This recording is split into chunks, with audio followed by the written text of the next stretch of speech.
Hello friends, welcome to Lara's kitchen. இன்றைக்கி நம்ம Lara's கிச்சனில் பார்க்க போகிறது சூப்பரான சிக்கன் கிரேவி எப்படி பண்ணுறதுன்னு பார்க்கலாம்.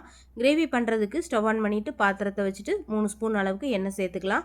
இதில் அரை ஸ்பூன் அளவுக்கு பெருஞ்சீரகம், கொஞ்சமாக கல்பாசி, 3 ஏலக்காய், 3 கிராம்பு, ஒரு சின்ன துண்டு பட்டை, இது எல்லாத்தையும் சேர்த்து எண்ணெயில் நல்லா பொரிய விட்டுடலாம். மசாலா பொருட்கள் எல்லாம் எண்ணெயில் நல்லா பொரிஞ்சு வரும்போது கிரேவி நல்லா வாசமாக சூப்பராக இருக்கும். அதனால் இந்த மாதிரி எண்ணெயில் நல்லா வறுத்து விட்டுக்கோங்க. அடுத்ததாக 2 பெரிய சைஸ் பல்லாரி வெங்காயத்தை சின்ன சின்னதாக கட் பண்ணி வச்சுருக்கேன். அதை உள்ளே சேர்த்துக்கலாம். உள்ளே சேர்த்துட்டு நல்லா வதக்கி விட்டுடலாம். வெங்காயம் கொஞ்சம் நல்லா கலர் மாறி வரணும், அந்தளவுக்கு வதக்கி விட்டுடலாம்.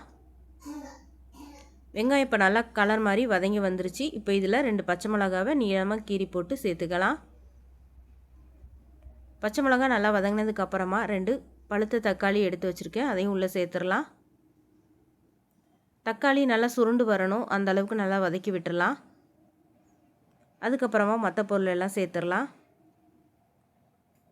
கொஞ்சமாக கருவேப்பிலை சேர்த்து வதக்கி விட்டுடலாம். இந்த கிரேவி சாதத்துக்கும் நல்லாயிருக்கும், இட்லி, தோசை, சப்பாத்தி எல்லா டிஃபன் ஐட்டமுக்கும் ரொம்ப நல்லாயிருக்கும். இப்போ இதில் கொஞ்சமாக மஞ்சள் பொடி சேர்த்துக்கலாம். இது கூட 4 ஸ்பூன் அளவுக்கு மல்லிப்பொடி சேர்த்துக்கலாம். அடுத்ததாக ஒரு 2 ஸ்பூன் அளவுக்கு தனி மிளகாய் பொடி சேர்த்துக்கலாம். அரை ஸ்பூன் அளவுக்கு சீரகப்பொடி சேர்த்துக்கலாம். இது எல்லாத்தையும் சேர்த்து நல்லா வதக்கி விட்டுடலாம். இந்த மாதிரி வதக்கும் போது ஸ்டவ் சிம்லேயே தான் இருக்கணும். அடுத்ததாக ஒரு 1/4 ஸ்பூன் அளவுக்கு கரம் மசாலா பொடி சேர்த்து நல்லா வதக்கி விட்டுடலாம். இப்போது இந்த மசாலையெல்லாம் சேர்த்ததுக்கப்புறம் 2 ஸ்பூன் அளவுக்கு இஞ்சி பூண்டு பேஸ்ட் சேர்த்துக்கலாம். ஒரு 1.5 இன்ச் அளவுக்கு இஞ்சி, ஒரு 6 பல் வெள்ளைப்பூடு சேர்த்து நல்லா மையாக அரைச்சி எடுத்துகிட்டு வந்திருக்கேன். அதை தான் அதில் போட்டு வதக்கிட்டு இருக்கேன். அடுத்ததாக இதில் ஒரு 1/4 டம்ளர் அளவுக்கு தண்ணி சேர்த்துக்கலாம். தண்ணி சேர்த்துட்டு இந்த மசாலா, வெங்காயம் எல்லாத்தையும் சேர்த்து நல்லா வதக்கி விட்டுடலாம். இந்த மாதிரி வதக்கும் போது மசாலா நமக்கு கருகாமல் இருக்கும்.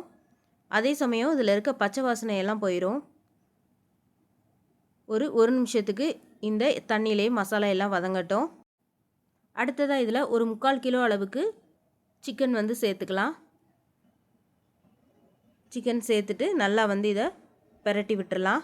அதுக்கு முன்னாடி இதில் 1 ஸ்பூன் அளவுக்கு உப்பு சேர்த்துக்கலாம். உப்பு இப்போது கறி வேகிறதுக்காண்டி சேர்த்துருக்கேன்.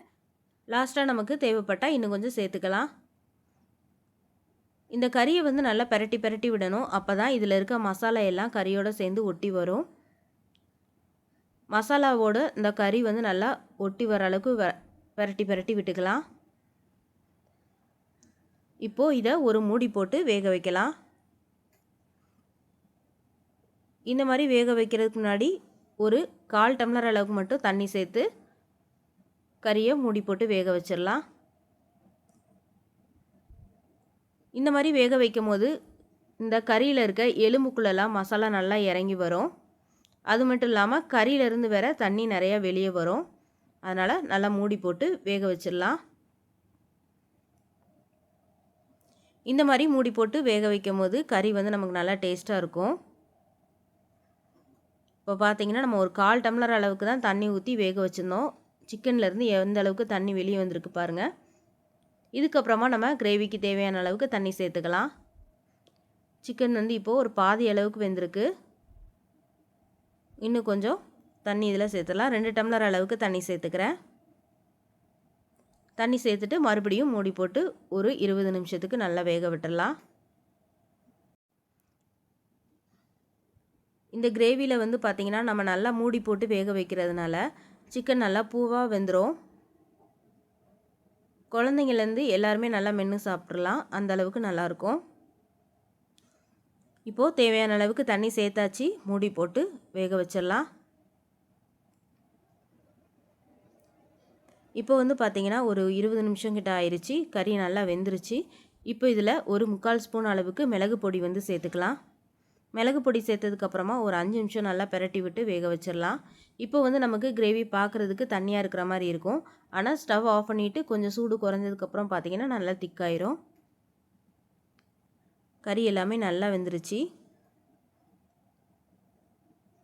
அடுத்ததாக இதில் கொஞ்சமாக மல்லிச்செடி தூவி விட்டுடலாம்.